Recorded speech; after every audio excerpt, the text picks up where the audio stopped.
हम आपको तो लिख के दे देंगे कि अगर बिहार में जिस दिन पूर्ण रूप से शराबबंदी हो जाएगा उस दिन नीतीश बाबू के हम गुलाम बन जाएंगे। जब तक वो जिंदा रहेंगे उनका चप्पल साफ करेंगे। मंत्री जी नोटबंदी किए थे कि मेरा ये मानना है कि अगर नोट हम बंद कर देंगे तो कालाबाजारी खत्म हो जाएगा। खत्म हो गया। राजनीति के लोग क्या सोचते हैं उसका विपरीत प्रतिक्रिया जो है वो समाज में दिखता है। नमस्कार, मैं चंद्रकांत मिश्रा और आप देख रहे हैं टुडे 24.in और हम लोग फिर से हाजिर हैं चाय के साथ बिहार की बात कार्यक्रम में। चाय के साथ बिहार की बात कार्यक्रम में आज बात करने के लिए हम लोगों के साथ में हैं DI न्यूज के संपादक कृष्णा जी। सर, स्वागत है आपका हमारे इस चैनल में। पहले तो हम चाहेंगे कि सर आप अपने DI न्यूज के बारे में थोड़ा सा बता दें। मेरा न्यूज पोर्टल जो है वो चूँकि अभी नया है और हमारे न्यूज पोर्टल पे आप जाइएगा तो उसमें बिल्कुल कंटेंट जो है वो सबसे अलग होता है। जहाँ लोग जो है वो दूसरों के बुराई ढूंढने में लगे रहते हैं, वहाँ पे हमारे चैनल पे जाइएगा तो जिन लोगों में चैनल वाले बुराई ढूंढते हैं उनमें जो अच्छाई होता है वो हम दिखाते हैं। सर, अब हम लोग फिर मुद्दे पे आ जाएं क्योंकि चैनल के बारे में अपने जो भी व्यूवर्स थे उनको बताना ज़रूरी था। तो सर ये बात करेंगे कि अगर भारत में बिहार की खास करके हम बात कर रहे हैं, जनगणना की बात कर रहे हैं, जातीय जनगणना हो रही है। जहाँ तक हमें याद पड़ता है सर 1990 का दशक, दक्षिण भारत के तमाम राज्य जो हैं वो IT पार्क मांग रहे थे कि हमें IT पार्क बनाना है। उस समय बिहार में चरवाहा विद्यालय खोला जा रहा था। आज वहाँ लोग स्मार्ट सिटी की मांग कर रहे हैं, हम यहाँ जातीय जनगणना पर अटके हुए हैं। क्या कहेंगे? देखिए, जातीय जनगणना जो है वो बिहार के लिए नहीं है। सबसे बड़ी बात है कि बिहार में देखिए हर चीज़ हर जगह सेट नहीं होता है। जैसे बहुत सारे लोग का ये सोच है कि फलाने जगह हो गया, वहाँ ये जगह हो गया तो मेरे पास भी होना चाहिए। आज से 50 साल पहले जो है मुंबई में कंप्यूटर था और चलता था, मूवी बनता था, लेकिन हम लोग कितना साल से जान रहे हैं। ठीक है, उस वक्त भी तो हो सकता था कि पटने में 50 साल पहले कंप्यूटर यहाँ ला देता, लोग कर देता। तो ये जातीय जनगणना जो हो रहा है वो बिहार के लिए अच्छा नहीं होगा। कारण समझ लीजिए क्यों, ये जानना सबसे ज़रूरी है कि बिहार के लिए क्यों नहीं अच्छा होगा। सब जगह हो रहा है, यहाँ क्यों नहीं होगा। इसका सबसे बड़ा रीज़न है कि बिहार में जात पात बहुत ज़्यादा है।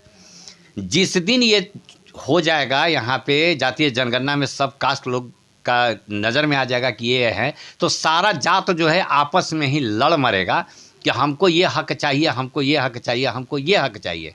तो लोग यहाँ पे सवाल उठाएंगे कि बाकी राज्यों में ऐसा क्यों नहीं होगा। ठीक, तो आप तुलना कीजिए बिहार के बाकी अन्य राज्यों से कि बिहार कितना अशिक्षित है।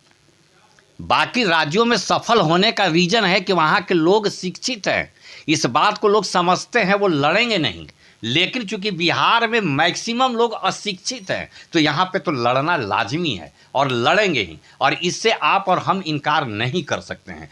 चूँकि जातीय जनगणना होता कब, जब यहाँ पे शिक्षा स्तर बहुत ऊंचे लेवल पे होता, यहाँ के लोग अच्छी तरह से पढ़े लिखे और शिक्षित होते, तो अब जातीय जनगणना करवाते तो कोई फर्क नहीं पड़ता। सर, राजनीति सरोकार रखने वाले जितने भी बड़े नेता हैं उनका ये मानना है कि जातीय जनगणना यदि होती है तो इससे ये समझ में आएगा कि कौन सा जात कितना पिछड़ा है, कौन सा जात की स्थिति क्या है, उनको हम लोग उचित अवसर देंगे। उनका ये मानना है, उनका ये मानना है। ठीक है, नरेंद्र मोदी जी हमारे माननीय प्रधानमंत्री जी नोटबंदी किए थे कि मेरा ये मानना है कि अगर नोट हम बंद कर देंगे तो कालाबाजारी खत्म हो जाएगा। खत्म हो गया। राजनीति के लोग क्या सोचते हैं उसका विपरीत प्रतिक्रिया जो है वो समाज में दिखता है। आपने शराबबंदी किया कि शराब बंद कर देंगे तो यहाँ पे विकास हो जाएगा, उसका बैड इफेक्ट क्या पड़ रहा है। तो शराब तो बंदी बहुत असर पे। अरे वो तो बिहार के जनता को समझ में आ ही रहा होगा कि यहाँ क्या हो रहा है। राजनीतिक में जो सोचा जाता है ठीक उसका विपरीत जो है समाज में प्रदर्शित होता है। इसका हजारों उदाहरण आपको बता देंगे, चाहे वो नोटबंदी हो, चाहे वो GST हो, चाहे शराबबंदी हो। ये सब किस लिए किया गया कि समाज का कल्याण होगा, देश का कल्याण होगा, राज्य का कल्याण होगा। लेकिन कल्याण की वजह क्या हो गया, ये राजनीतिक लोग सोचा लोग, लेकिन उसका बुरा परिणाम भोग कौन रहा है, जनता। तो आज जो ये जातीय जनगणना जो है हम ये अधिकार देंगे, ठीक है, ठीक उसका विपरीत परिणाम हुआ कि सब लड़के मर जाएगा। मतलब आपका कहना है कि अगर बिहार राज्य को स्वस्थ होना है तो नेता ही उल्टा सोचें। नेता ही उल्टा सोचे, तो उल्टा सोचेंगे तभी ना उनका विपरीत यहाँ अच्छा होगा समाज हाँ में। हाँ बिल्कुल, उनको उल्टा सोचना पड़ेगा। मतलब आपका कहना है कि शराबबंदी शुरू कर दी जाए, शराबबंदी जो उसको समाप्त कर दिया जाए। शराबबंदी जैसे आपने, इनके बस का चीज़ें नहीं है। गुजरात में कितना बस का चीज़ है, जब गुजरात में 50 साल 70 साल में नहीं ख़त्म हुआ, जब से देश आज़ाद हुआ तब से आज तक वहाँ जब ख़त्म नहीं हो पाया, तो ये बिहार में हम आपको तो लिख दे देंगे कि अगर बिहार में जिस दिन पूर्ण रूप से शराबबंदी हो जाएगा उस दिन नीतीश बाबू के हम गुलाम बन जाएंगे। जब तक वो जिंदा रहेंगे उनका चप्पल साफ करेंगे हम, ये मेरा चैलेंज है। जिस दिन पूर्ण रूप से बिहार में शराबबंदी हो जाएगा उस दिन पूरे जिंदगी जब तक नीतीश कुमार जी जिंदा रहेंगे उनका चप्पल साफ करेंगे। सर प्रश्न तो हमारा जातीय जनगणना पे था, आप शराबबंदी की ओर हम लोग चले गए। तो जातीय जनगणना का पक्ष में आपका मत है कि जातीय जनगणना होना चाहिए कि नहीं होना चाहिए? नहीं, ये जातीय जनगणना होगा सब लोग अपन में लड़के मर जाएगा। एक एकदम समझ लीजिए, हम इतना कास्ट हैं तो हम इतना कास्ट हैं, तो हमको ये उनको मिल गया, वो कम थे, ठीक है, चूँकि वो अनुसूचित जनजाति के हैं तो उनको तो पहले से ही छूट मिल रहा है, और जातीय जनगणना हो जाने के बाद और मिलने लगेगा। क्या होगा? और मिलने लगेगा। और बाकी जो भी ऊपर के कास्ट के लोग हैं उनकी संख्या अगर कम भी होगी तो उनको वो चीज़ नहीं मिल पाएगा। आपकी संख्या ज़्यादा है फिर भी आपको मिलेगा, और मेरा कम है फिर भी हमको नहीं मिलेगा। तो ये सब आपस में लड़वाने की बात है, और किस दिमाग से ये चीज़ हो रहा है पता नहीं। भविष्य क्या है बिहार का और भविष्य में क्या होने वाला है वो तो ऊपर वाले ही देखिए, हम क्या बताएंगे। बिहार का एक जनता जान रहा है। किसी भी तरह से बिहार के सभी जनता को हम ये कहना चाहेंगे कि आज से 10 साल पहले आपके ऊपर कितना कर्ज था और आज के डेट में आपके ऊपर कितना कर्ज है, आप सोच लीजिए, आपको समझ में आ जाएगा कि आपका डेवलपमेंट कितना हुआ है। बस सीधी 10 साल पहले आपके ऊपर कितना कर्ज था, बस यही आपको सोचना है, उससे ज़्यादा नहीं सोचना है। और आज आपके परिवार के ऊपर कितना कर्ज है, चाहे वो समाज का हो, प्राइवेट हो या बैंक का हो, किसी का भी कितना कर्ज है उसकी तुलना कर लीजिए, आपको समझ में आ जाएगा कि आपका विकास कितना हुआ है। बस इससे ज़्यादा हम क्या बताएंगे। मतलब आप विकास की डुगडुगी को बता रहे हैं धत्ता। विकास के डुगडुगी कहाँ है? विकास कहाँ दिख रहा है? देखिए ना, विकास दिख रहा है कि आप जो है जिस टीचर को बहाली किया गया आज से 15 साल पहले, उस टीचर से जो लड़का पढ़ा आज मैट्रिक पास कर गया, इंटर पास कर गया, वो अपने बाल बच्चा को क्या पढ़ाएगा? क्योंकि उसको खुद समझ में नहीं आ रहा है। तो आप कहते एक पीढ़ी गया, और उससे जो बाल बच्चा पैदा हुआ अपने बच्चे को क्या पढ़ाएगा? तो दूसरा पीढ़ी भी गया। आपका 2 पीढ़ी तो ऑलरेडी अशिक्षित हो चुका है। अब आप उसको शिक्षा नहीं दे सकते हैं। जो 15 साल से बच्चा पढ़ कर इंटर पास कर गया उसको दोबारा आप शिक्षा दे सकते हैं? तो वो तो पीढ़ी गया। मतलब आपके हिसाब से जातीय जनगणना गलत, आपके हिसाब से प्रशासन पूरा फेल। देखिए, प्रशासन पूरा फेल तो आपको बता रहे हैं कि जेपी आंदोलन जब हुआ था, ठीक है, तो जेपी जी का यही कहनाम था कि यदि आपका जो है वो मतलब आप देखिएगा लिखा हुआ भी है कि यदि सत्ता जो है अगर गलत डिसीजन लेने लगे, ठीक है, तो उन्होंने प्रशासन को सबको बोल दिया था कि उनकी बात ना माने।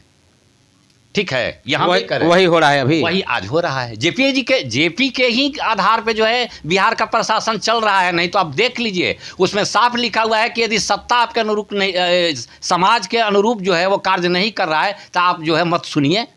अब वही यहाँ प्रशासन हो रहा है, नहीं सुन रहा है। वो तो जेपी के रास्ता पर ही चल रहा है प्रशासन, ये हम नहीं कर रहे हैं। जेपी जी का कहा हुआ है, देख लीजिए, किताब में पढ़ लीजिए। तो भाई चाय के साथ बिहार की बात थी और चाय आप पी भी रहे हैं। तो कृष्णा जी, चूँकि आपने इतना पूरा का पूरा ज़बरदस्त एक बात अपने सामने रखा है, तो आपसे एक बात लाजमी हो जाता है, एक प्रश्न कि बिहार का भविष्य स्वर्णिम है या नहीं? भूतकाल तो स्वर्णिम था, वर्तमान की दशा से हम और आप परिचित हैं। मेरा प्रश्न है कि भविष्य का बिहार कैसा है? देखिए, बिहार का भविष्य जो है, जो वर्तमान आप देख रहे हैं वही भविष्य होगा। बिहार का भविष्य नहीं बदलने वाला है, और नहीं तो किसी कागज़ पे लिख लीजिए, और जिस दिन ये चीज़ हो गया उस दिन हम भी यहीं पे हैं, मेरा सर और आपका जूता रहेगा। ध्यान कीजिएगा, राहड़ के खेत में कभी धान नहीं होता है, जहाँ के मिट्टी में जो पैदा होता है वही होता है। लेकिन अगर आप चाहते हैं कि राहड़ के खेत में जो है धान पैदा हो तो उसके लिए खेत को अच्छी तरह से जोत के काट के हटाना पड़ता है। ठीक है, तो बिहार के मिट्टी में जो जन्म लेता है, जो पैदा होता है, जो सोच है, जो विचार है, उसको आप नहीं बदल सकते हैं। उसको बदलने के लिए आपको बहुत त्याग करना होगा। यूपी के लोगों का सोच अलग है, महाराष्ट्र के लोगों का सोच अलग है, गुजरात के लोगों का सोच बिहार का सोच नहीं हो सकता है, क्योंकि जहाँ के मिट्टी में जो जन्म लेता है उसका सोच वही होता है, उसको बदला नहीं जा सकता है। उसको बदलेगा वही आदमी जिसको सत्ता से स्वार्थ नहीं होगा। वो चाह लेगा कि हमको अगर बदलना है तो मिट्टी को काटना होगा, काट के अच्छी तरह से उसको बनाना होगा, तभी बिहार बदल सकता है, वरना पूरे जीवन में नहीं बदलेगा। चलिए, आज आपने इतने समय दिया इसके लिए बहुत बहुत धन्यवाद। और चाय आपकी भी ख़त्म हो चुकी है, हमारी भी ख़त्म हो चुकी है। सर, आपने इतना समय दिया इसके लिए बहुत बहुत धन्यवाद। आपका भी धन्यवाद। तो चाय के साथ बिहार की बात इस कार्यक्रम में DI न्यूज़ के संपादक कृष्णा जी हम लोगों के साथ में थे, जिन्होंने पूरी तरह से एक दो बातें जो उन्होंने कही वो बिल्कुल दिल में कहीं ना कहीं लग जाती है कि सोच, जो जहाँ से जन्म लेता है वो मिट्टी, ये सारी बातें कहीं ना कहीं लगती है। लेकिन एक बात ज़रूर है कि अगर हम उन्हीं के शब्दों में अगर हम बात करें तो ये हम कह सकते हैं कि यदि खरपतवार को हटा दिया जाए तो फसलें और भी अच्छी तैयार हो सकती हैं। बिहार का भूतकाल बहुत ही सुनहरा था, इसमें कोई दो मत नहीं है। पूरा विश्व इस बात से अवगत है और आने वाला भविष्य भी बढ़िया होगा, ये हम लोग पूरी कामना भी करेंगे और उतनी हम लोग मेहनत भी करेंगे। तो इसी तरह की तमाम खबरों से जुड़े रहने के लिए आप हमारे चैनल को लाइक करें, शेयर करें और सब्सक्राइब करें। आपके तमाम सवालों के जवाब की जीत के साथ मैं Chandrakant Mishra, today 24.in। Thank you. Video को लाइक करें, शेयर करें, सब्सक्राइब करें और तमाम तरह की खबरों से जुड़ने के लिए बेल आइकन को ज़रूर दबाएं। धन्यवाद।